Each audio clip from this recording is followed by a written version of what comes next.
Di hari ke-11 pemadaman kebakaran tempat pembuangan akhir Sarimukti belum juga membuahkan hasil. Proses pemadaman dengan waterbombing oleh BPBD menjadi fokus penanganan kebakaran. Bukan, dimulai sejak pukul 10 pagi, helikopter BNPB Hilir Mudik melakukan proses penyiraman ke TPA Sarimukti. Dengan cara ini, petugas damkar yang sebelumnya bekerja 24 jam kini dikurangi. Cara ini dinilai lebih efektif untuk menjangkau titik api.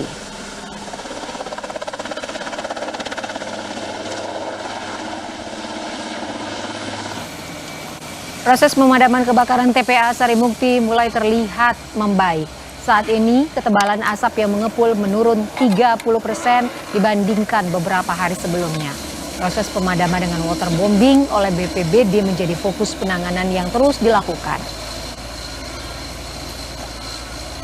Untuk damkar itu lebih dengan cara tuh menusuk-nusukkan air ke dalam bara-bara api gitu. Jadi mulai padam sekarang. Jadi saat ini yang masih diandalkan ini adalah helikopter ya Pak? Helikopter ini kita masih mandang helikopter saat ini gitu.